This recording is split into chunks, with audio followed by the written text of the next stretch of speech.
Normalisation के topic में हमने 5 सब टॉपिक्स को कवर करना है।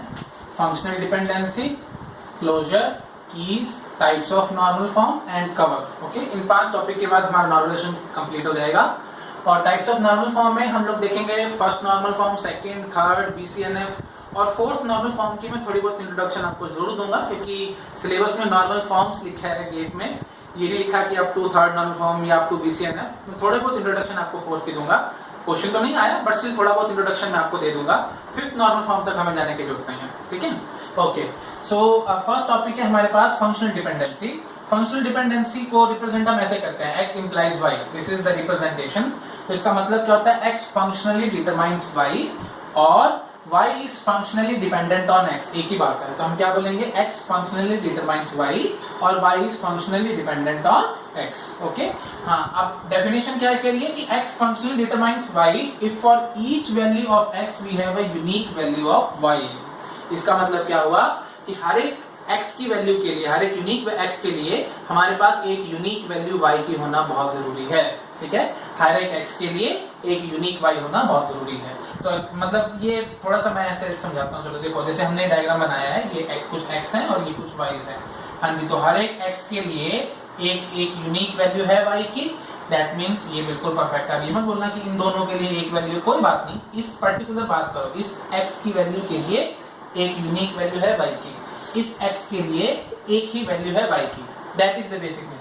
अच्छा, अब यहाँ पे मैं बात करूं तो जैसे ये x और ये y है, तो इस x की वैल्यू के लिए यूनिक y नहीं है, मेरे पास दो अलग अलग वैल्यूज हैं। तो ये फंक्शनली डिटरमाइन, मतलब यहाँ पे हम नहीं कहेंगे कि x फंक्शनली डिटरमाइन y और y is functionally dependent on x, ठीक है। यहाँ पे नहीं बोलेंगे बट यहाँ हम आराम से बोल पाएंगे कि x फंक्शनली डिटरमाइंस y, ठीक है। अच्छा, तो अब ये सब क्या है, ये फंक्शनल डिपेंडेंसी आपको थोड़ा सा लगेगा कि नया कंसेप्ट है, तो मैं इसको थोड़ा सा फैमिलियराइज करवाता हूँ। नया बिल्कुल नहीं है।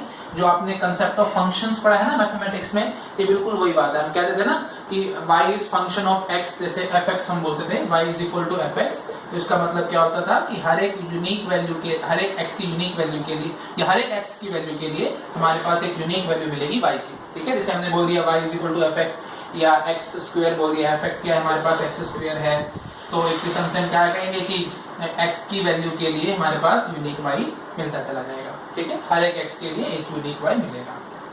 वो चीज हम यहाँ करना चाह रहे हैं, x फंक्शन डिटरमाइन y का मतलब क्या होगा कि हर एक x के लिए हमारे पास एक यूनिक y मिलेगा। ओके, अब यहाँ पे जैसे हम एग्जांपल के थ्रू समझाते हैं, ये टेबल है हमारे पास, ये x और y है, तो हर एक x के लिए मेरे को एक यूनिक y चाहिए। तो हम क्या करेंगे, 1 के कॉरस्पॉन्डिंग 4 है, ठीक है, 2 के कॉरस्पॉन्डिंग 5 है। अब आप ना रिपीटेशन देखो, क्या 2 दोबारा रिपीट हुआ है? हाँ जी, 2 दोबारा रिपीट हुआ है, तो कॉरस्पॉन्डिंग y भी रिपीट होना बहुत जरूरी है। ये मतलब है ना, for each value of x we have a unique value of y। इसका मतलब क्या होगा कि अगर x रिपीट होगा तो y को भी रिपीट हमें करना पड़ेगा, ठीक है। मतलब हम एक x के लिए दो, मतलब जैसे यहाँ पे देखो, अगर मैं यहाँ पे 6 लिख देता, जैसे 2 6 लिख देता, तो 2 के लिए 5 भी है, 2 के लिए 6 भी है, मतलब ये वाला केस हो गया ना, एक वैल्यू के लिए हमारे पास दो वैल्यू मिल रही है, यूनिक वैल्यू नहीं मिल रही है। तो हम यहाँ पे हम बोल पाते हैं कि x इम्प्लाई y होल्ड नहीं कर रहा, बट क्योंकि यहाँ पे 5 था तो हम क्या कहेंगे कि x इम्प्लाई y होल्ड कर रहा है, ठीक है। x इम्प्लाई y क्यों होल्ड कर रहा है, पहले 1 के लिए देखा 4 मिला, 2 के लिए देखा 5, फिर 2 हमें देखना था कहीं रिपीट हो रहा है, तो यहाँ पे 5 भी रिपीट हुआ है, तो ठीक है। 3 के कॉरस्पॉन्डिंग 4 है, ठीक है, तो और कहीं रिपीटेशन है नहीं, तो नो प्रॉब्लम। अच्छा, इसमें आओ, क्या यहाँ पे चेक करना है, x इम्प्लाई y होल्ड कर रहा है, 1 4 2 5, हाँ दोबारा 2 5 और यहाँ पे 3 6, no problem, x imply y hold कर रहा है। उल्टा भी चेक करना कि यहाँ पे y इम्प्लाई x होल्ड कर रहा है। y इम्प्लाई x का मतलब क्या होगा, y की हर एक वैल्यू के लिए यहाँ पे x यूनिक मिलना चाहिए। तो रिपीटेशन देखो, पहले तो यहाँ पे 4 है और यहाँ पे भी 4 है, लेकिन यहाँ 1 है और यहाँ 3 है, बस मैं यहीं फंस गया। मैं क्या बोलूंगा कि हर एक y के लिए मेरे पास यूनिक x नहीं मिल रहा, क्योंकि y की एक मेरे पास ऐसी वैल्यू है 4 जिसके कॉरस्पॉन्डिंग मेरे पास x की दो वैल्यू मिल रही है, मतलब ये वाला केस नजर आ रहा है। तो ऑब्वियसली ये किस्म से ये फंक्शन टाइप एक्ट नहीं कर रहा, तो यहाँ पे मैं y इम्प्लाई x पे क्रॉस लगा दूंगा।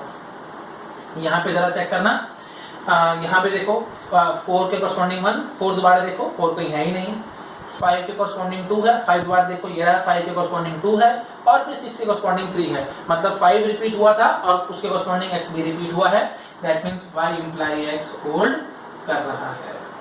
तो यहीं से आपको क्लियर हो रहा होगा कि अगर x इंप्लाई y होल्ड कर रहा है तो y इंप्लाई x होल्ड कर भी सकता है और नहीं भी कर सकता। मतलब if x imply y is true then y imply x may or may not be true। Okay, ये चीज हमें माइंड में रखनी है, बहुत इंपॉर्टेंट पॉइंट है। मैं और भी काफी सारे एग्जांपल्स अभी आपको कराऊंगा, मैं एक बार पहले एग्जांपल्स को नोट कर लेता हूँ, फिर मैं आपको सॉल्व करवाता हूँ। ठीक है, एक क्वेश्चन लिया है, इसमें मुझे बताओ कौन कौन सी एफटीज हैं, ए बी सी, इसमें कुछ हमने डेटा लिया है। तो ए इंप्लाइज बी, तो हमें देखना है कि यार जहाँ ए रिपीट हो रहा होगा वहाँ पे बी रिपीट होना बहुत जरूरी है। अगर रिपीट नहीं हो रहा तो कोई दिक्कत ही नहीं है। जैसे हमने देखा ए कहीं रिपीट नहीं हुआ ना, तो ए इंप्लाइज बी आराम से चलता रहेगा, that means it is true. B C implies A, ये चीज इंपॉर्टेंट है। बी सी इंप्लाइज ए का मतलब क्या होगा, बी और सी दोनों मिला के आपको देखना है। ठीक है, बी सी यहाँ पे 2 3 है से इधर 1 आ रहा है और 2 3 से इधर 4 आ रहा है। So that means again BC implies A नहीं चल पाएगा। क्यों? क्योंकि BC की हर एक वैल्यू के लिए हमें यूनिक A नहीं मिल रहा। हमारे पास एक वैल्यू है BC की 2 3, जहाँ पे A यूनिक नहीं है, 1 और 4 दो वैल्यूज लेके बैठा है। Okay, so BC implies A is not true। B implies C, देखो B implies C में देखो B रिपीट हुआ है कहीं, हाँ जी, तो 2 2 रिपीट हुआ, तो यहाँ पे 3 B रिपीट हुआ है। So B implies C is true। ठीक है, और 3 के साथ कोई दिक्कत नहीं है। अच्छा, ए सी इंप्लाइज भी देखो, ए सी इंप्लाइज भी का मतलब क्या होगा, ए और सी दोनों मिला के क्या बी दे पा रहे हैं, 1 3 से 2, ठीक है, 4 3 से 2, 5 3 से 3, कहीं पे रिपीट नहीं हुए, सो दैट मींस ये ट्रू है। ठीक है, तो यहाँ पे मैंने ये बात लिखी हुई है कि sufficient condition for x imply y to be true is that x must be unique. Sufficient condition का मतलब आई थिंक समझ में आ रहा होगा। सफिशिएंट कंडीशन का मतलब क्या है कि ये बिल्कुल सफिशिएंट है हमारे लिए, मतलब x इंप्लाई y ट्रू कब होगी, ये बिल्कुल सफिशिएंट रहेगा व्हेन x इज यूनिक। अगर x यूनिक होगा तो हमारे पास x इंप्लाई y हमेशा होल्ड करेगा, लेकिन अगर x यूनिक नहीं है तो x इंप्लाई y होल्ड कर भी सकता है और नहीं भी कर सकता। यही मतलब है सफिशिएंट कंडीशन का। मैं एक बार और बोलता हूँ, सफिशिएंट कंडीशन का मतलब क्या है, ये सफिशिएंट कंडीशन है, इसका मीनिंग क्या है कि अगर x यूनिक है तो x इंप्लाई y होल्ड करेगा ही करेगा, that is for sure. But अगर x यूनिक नहीं है तो x इंप्लाई y होल्ड कर भी सकता है और नहीं भी कर सकता है। ठीक है, that is the basic meaning. So अब बस इतना आपको याद रखना है, पहले यूनिकनेस देखनी है। अगर यूनिक है तो चुपचाप से बोल दो कि एफडी मेरी होल्ड कर रही है। अगर यूनिक नहीं है तो फिर देखो जहां पे रिपीट हो रहा है ना, जैसे x अगर रिपीट हो रहा है तो कॉरस्पॉन्डिंग y को भी आपको रिपीट करना पड़ेगा। अगर रिपीट नहीं हुआ तो एफडी होल्ड नहीं कर रही है। ठीक है, ओके, फटाफट से इस क्वेश्चन में देखते हैं। A इंप्लाइज B, बताओ A रिपीट हुआ है, हाँ जी हुआ है, और यहाँ पे B रिपीट नहीं हुआ, so that means A implies B, cross लगाओ। B implies C, B repeat हुआ है लेकिन C रिपीट नहीं हुआ, क्रॉस करो। B implies A, B implies A में देखो B रिपीट हुआ है बट A रिपीट नहीं हुआ, क्रॉस लगाओ। C implies B, C repeat हुआ है बट B रिपीट नहीं हुआ, क्रॉस लगाओ। C implies A, C repeat हुआ, ठीक है, A रिपीट हुआ, फिर C 3 बार ये रिपीट हुआ है और साथ में एज इट इज, मतलब ये भी रिपीट हुआ है, सो C implies A is true. A implies C, बोलो 1 1, तो यहाँ 4 4, 2 2 2, तो यहाँ 3 3 3, बिल्कुल ठीक है, रिपीटेशन हुई है। B C implies A, B और C दोनों मिला के क्या ये दे पा रहे हैं, 1 4, कहीं दोबारा 1 4 नहीं आया, 2 4, कहीं 2 4 नहीं आया, 1 3, और कहीं नहीं है 2 3, कहीं नहीं 4 3, कहीं नहीं। दैट मींस BC पूरा एज सीरीज यूनिक है, तो BC इंप्लाइज A होल्ड करेगा। हम आराम से बोल देंगे, ठीक है, हमें ये देखने की जरूरत नहीं है, बस वीकनेस देखते ही हमारा काम चलेगा। ठीक, अगर किसी को कंफ्यूजन है तो मैं थोड़ा सा आपको बता देता हूं कि सफिशिएंट कंडीशन और नेसेसरी कंडीशन, एक्चुअली 2 तरह की कंडीशंस होती हैं। सफिशिएंट कंडीशन अगर हम कोई कह रहे हैं कि अगर सफिशिएंट कंडीशन की मैं बात करूं तो सफिशिएंट कंडीशन ट्रू होने का मतलब क्या है कि हमारी हाइपोथेसिस को ट्रू होना ही पड़ेगा। अगर सफिशिएंट कंडीशन ट्रू है तो my hypothesis must be true. अगर सफिशिएंट कंडीशन फॉल्स है तो मेरी hypothesis can be either true और फॉल्स। ओके, ये सब चीजें मैं बहुत बार आपको रिलेशनल अलजेब्रा में और हर जगह बता चुका हूं, आप वो सब प्रीवियस वीडियोस में देख सकते हैं।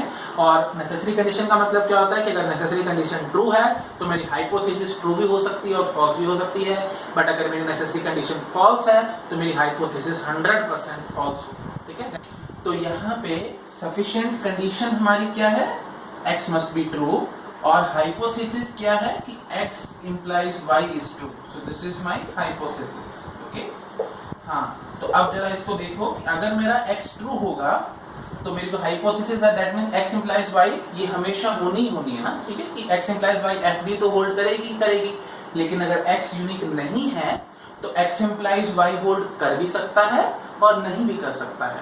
तो इसलिए मैंने आपको बोला कि x must be true is our sufficient condition for x implies y to be true। Okay, एक एग्जांपल मैं दे देता हूं तब आपको समझ में आ जाएगा। जैसे सपोज करो ये x है, ये y है, 1 2 3 5 6 7।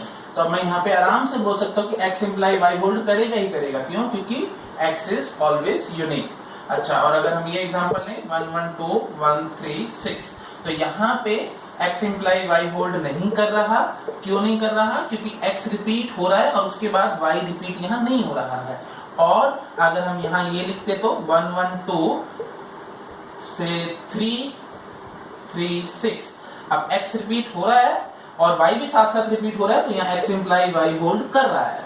ठीक है, तो मतलब अगर x रिपीट कर रहा है, x यूनिक नहीं है, तो FD होल्ड कर भी सकती है और नहीं भी कर सकती है। लेकिन अगर x हमारे पास यूनिक है, मतलब वो रिपीट नहीं कर रहा है, तो x imply y is always true। इसीलिए मैंने इसको सफिशिएंट कंडीशन कहा था। ठीक है, तो sufficient condition for hypothesis that means x implies y to be true is that x must be true। तो sufficient condition is x must be true and hypothesis is x implies y is true। तो जब भी x is true तो x implies जब भी x is unique तब x implies y true होना ही होना है। लेकिन जब x unique नहीं है तो x implies y hold कर भी सकता है और नहीं भी कर सकता है। ठीक है, that's it। एक क्वेश्चन और देखते हैं एफडीज से रिलेटेड। ये हमारे पास टेबल है और हम पूछ रहे हैं ये एफडीज होल्ड करेगा कि नहीं। ईआईडी इंप्लाइज ई नेम। ईआईडी देखो हर जगह यूनिक है तो पक्की बात है ये एफडी होल्ड करेगी। ईआईडी इंप्लाइज सैलरी भी अपने आप होल्ड करेगी क्योंकि ईआईडी यूनिक है। ई नेम इंप्लाइज सैलरी है। अगर ई नेम इंप्लाइज सैलरी हम देख रहे हैं तो ई नेम यहाँ पे ए रिपीट हो रहा है, तो देखो क्या यहाँ पे सैलरी रिपीट हो रही है? यस हो रही है। तो हम आराम से कह सकते हैं कि ई नेम इंप्लाइज सैलरी होल्ड कर रही है। उसके बाद सैलरी इंप्लाइज ई नेम। सैलरी से ई नेम आ सकता है। देखो सैलरी रिपीट हुई है 5000 और यहाँ पे ए रिपीट हुआ है और कहीं रिपीट नहीं हुआ, तो ठीक है, सैलरी इंप्लाइज ई नेम भी होल्ड करेगा। ठीक है, ओके। अब एक छोटी सी बात मैं आपको बताना चाहता हूँ यहाँ पे, ये जो हम क्वेश्चंस कर रहे हैं ना, ये किस्म से बिल्कुल गलत है। गलत इन द सेंस वे गलत है। क्यों गलत है? क्योंकि डेटा से एफडी नहीं निकाली जाती। एक्चुअली एफडीज के थ्रू हम लोग डेटा इंसर्ट करते हैं। मतलब इन द सेंस जो ऑर्गेनाइजेशन की नीड है उनके हिसाब से हम लोग अपनी एफडीज को बनाते हैं। और ये एफडीज कुछ नहीं होती, ये कंस्ट्रेंट्स होती है हमारे सिस्टम पे। जैसे हम कहते हैं ना कि primary key can not be null, integrity constraints जैसे हैं, तो उसी टाइप से ये भी एक किस्म से कंस्ट्रेंट्स हैं हमारे पास। और ये कंस्ट्रेंट फुलफिल होंगे तो डेटा इंसर्ट होगा, नहीं तो डेटा इंसर्ट नहीं होगा डेटाबेस में। ठीक है, तो बेसिकली क्या होगा कि ये जो भी कंस्ट्रेंट्स हैं या जो एफडीज हैं, हम according to need of organisation इनको हम बनाते हैं और इनको हम लोग डेटा डिक्शनरी में स्टोर कर देते हैं। तो डीबीएमएस हमेशा पहले इन एफडीज को कंसल्ट करेगा। अगर उसको लगेगा कि सारी एफडीज फुलफिल हो रही होंगी तो वो डेटा को इंसर्ट करेगा या अपडेट करेगा, अदरवाइज वो डेटा इंसर्ट या अपडेट नहीं कर पाएगा। ठीक है, अगर एक भी एफडी फुलफिल नहीं हुई तो डीबीएमएस डेटा इंसर्ट नहीं करेगा। ठीक है, तो मैं आपको बिल्कुल उल्टा दिखा रहा हूँ कि डेटा से एफडी निकालने सिखा रहा हूँ, बट एक्चुअली ऐसा नहीं होता। हम लोग एफडीज को पहले से निकालते हैं according to need of organisation और उसको हम लोग डेटा डिक्शनरी में स्टोर करते हैं। ठीक है, तो मैं एकदम अपोजिट क्वेश्चन दिखा रहा हूँ। क्यों दिखा रहा हूँ? क्योंकि ऑब्वियसली गेट में क्वेश्चन आ जाते हैं, इसलिए मैं आपको ऐसा दिखा रहा हूँ। अदरवाइज मेरे को ऐसा नहीं दिखाना चाहिए था। ठीक है, तो ये सब मैंने यहाँ पे लिख दिया। मैं फटाफट आपको बताता हूँ कि FDs are constraint on our system and stored in data dictionary. DBMS consult these FDs before inserting data inside database। ये भी हमने देखा कि if even one of the FD is not satisfied, then data is not inserted or updated। ठीक है, अगर एक भी FD satisfy नहीं हो रही तो डेटा हम लोग इंसर्ट या अपडेट नहीं कर पाएंगे। और actual way of deriving FDs is according to need of organization। ठीक है, ये ऐसा नहीं होता कि डेटा देके हम लोग FD निकाल दें। नीड ऑफ ऑर्गेनाइजेशन जैसे होगी, जैसे हम बोलेंगे कि एम्प्लॉय आईडी हमेशा यूनिक चलती है, तो बस आपके अपने माइंड में आ जाएगा कि ईआईडी से ईनेम आ जाएगा, ईआईडी से सैलरी आ जाएगी एंड सो। ठीक है, इस हिसाब से हम लोग नीड के हिसाब से अपना काम करते हैं। ओके, ठीक है। अच्छा, एक छोटी सी बात मैं जैसे आपको एक एग्जांपल से दिखा देता हूं। जैसे अगर मैं मानता हूं कि ये चारों एफडी मेरी होल्ड करती हैं, मतलब मैंने नीड ऑफ ऑर्गेनाइजेशन ऐसी थी और इन चारों को मैंने अपने डेटा डिक्शनरी में स्टोर करवा दिया है। अब मैं एक टपल इंसर्ट करने की कोशिश करता हूं। मैं मानता हूं मैंने लिखा E106 से name is A and salary is 6000। तो अब देखो कौन सी एफडी यहाँ पे वॉयलेट हो रही है। हमने ई नेम इंप्लाइज सैलरी क्या रखा था? ई नेम इंप्लाइज सैलरी क्या रखा था? तो जहां जहां ए रिपीट हुआ था तो वहां 5000 आया था, तो यहाँ पे मैंने 6000 डाल दिया। That means E name implies salary नाम की एफडी फुलफिल नहीं हो रही है, इस टपल को डालने से। तो इसका मतलब क्या होगा, क्योंकि ये मेरे डेटा डिक्शनरी में स्टोर हुए होंगे और डीबीएमएस ने पहले इनको कंसल्ट करेगा और उसके बाद डेटा डालने की कोशिश करेगा, वो देखेगा कि एफडी फुलफिल नहीं हुई है, तो हमारे पास यहाँ पे ये टपल इंसर्ट इस टेबल में नहीं हो पाएगा। That means error will be given by the DBMS. Clear एकदम मैं क्या कहना चाह रहा हूँ? ओके